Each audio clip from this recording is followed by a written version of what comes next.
Thank the gentleman for yielding.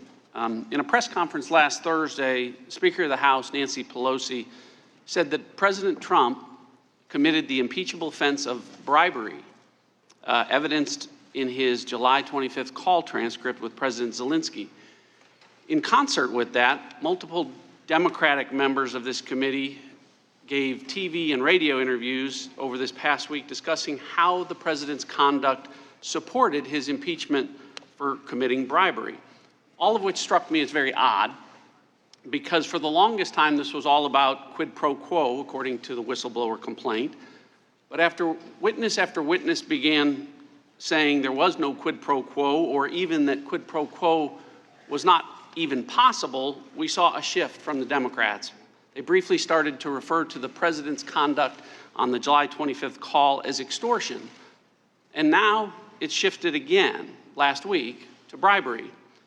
Ms. Williams, you used the word unusual to describe the president's call on July 25th. Lieutenant Colonel Vindman, you used the word inappropriate and proper. Now, I've word searched each of your transcripts, and the word bribery or bribe doesn't appear anywhere in that. Ms. Williams, you've never used the word bribery or bribe to explain President Trump's conduct, correct? No, sir. Colonel Vindman, you haven't either. That is correct. The problem is, in an impeachment inquiry that the Speaker of the House says is all about bribery, where bribery is the impeachable offense, no witness has used the word bribery to describe President Trump's conduct. None of them. These aren't all of the deposition transcripts. These are just the 10 that have been released. 6 weeks of witness interviews in this impeachment inquiry, hundreds of hours of testimony, thousands of questions asked, thousands of answers given. The number of times that witnesses have been asked any question about whether or not President Trump's conduct constituted bribery before Ambassador Yovanovitch was asked by my colleague, Congressman Stewart, last Thursday, is 0. The number of times witnesses have used the word bribery or bribe to describe President Trump's conduct in the last 6 weeks of this inquiry is 0. In fact, in these 3,500 pages of sworn deposition testimony and just these 10 transcripts released thus far, the word bribery appears in these 3,500 pages exactly one time. And ironically, it appears not in a description of President Trump's alleged conduct, it appears in a description of Vice President Biden's alleged conduct.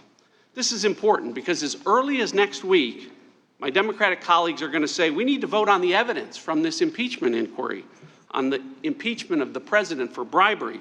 And they're going to send a report to the Judiciary Committee, and because there's more Democrats than Republicans, it's going to likely pass. And when that happens, the American people need to be clear that when the Democrats, what they are describing as bribery, not a single witness is describing as bribery.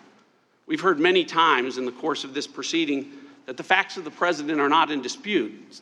But the American people are asking, if the facts are the same, why do the crimes that the president is being accused of keep changing? Why do we go from quid pro quo to extortion, now to bribery?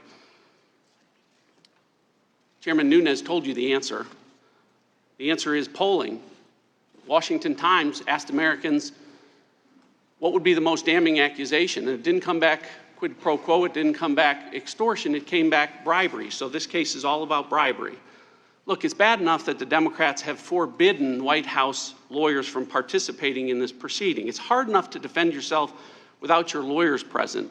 But what's even worse is trying to defend yourself against an accusation that keeps changing in the middle of the proceeding. If Democrats accuse the president of a high crime or impeachable offense, he at least ought to know which one it is. And when Speaker Pelosi says this is all about bribery, she's promised us evidence of bribery that would be compelling and overwhelming, and instead, it's invisible. I yield back.